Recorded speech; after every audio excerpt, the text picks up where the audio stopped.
បងពេញដៃចរណៃមិនដាច់ធ្វើមុខភ័យថ្ងៃនេះជេរស្ដីឬមួយខាងនឹងរូបបងអូនធ្វើយ៉ាងនេះបងភ័យបងព្រួយកន្លងខ្លាចតែនួនអងលែងឲ្យបងគេងចិត្តប្រាកុំព្រួយអូនមួយអូនចង់បានអ្វីឲ្យតែពៅស្ដីបងលៃបងរកឲ្យបានលុយបងច្រើនណាស់មិនខ្វះកុំថាត្រឹមឡានទិញថែមប៉ុន្មានក៏លយ៉ានកុំនៅអឹមអៀនអូនកុំព្រួយធ្វើប្រាប់មកណាថ្លៃ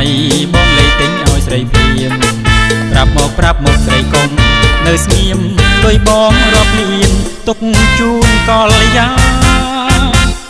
ថាម៉េចស្រេចហើយពលអីយ៉ាងនេះ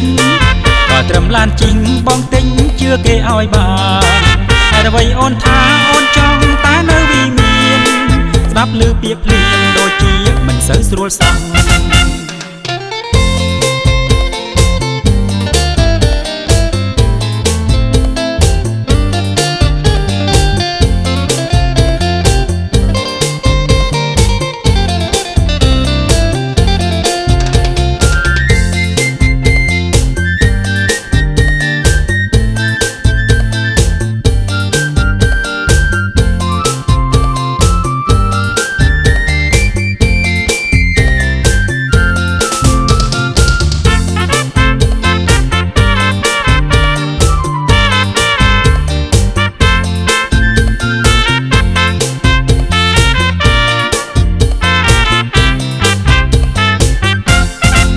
លុយបងពេញដៃចរណៃមិនដាច់ធ្វើមុខភ័យ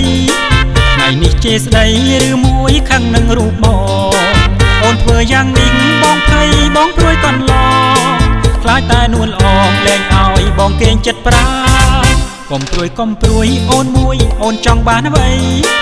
ឲ្យតែពៅស្ដីបងលៃបងរកឲ្យបានលុយបងច្រើនណាស់មិនខ្វះកុំថាត្រឹមឡានទិញថែមប៉ុន្មានកលយ៉ានកុំនៅអឹមអៀន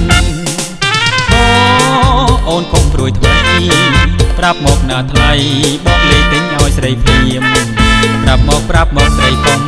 នៅស្ងៀមលុយបងរាប់លានទុកជូនកលយ៉ាថាម៉េចស្រេចហើយពលអីយ៉ាងនេះ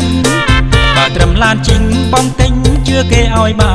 នហើយអ្វីអូនថាអូនចង់តែនៅវិមានស្ដាប់ឮពាក្យភ្លៀងដូចជាមិនសូវស្រួលសោះ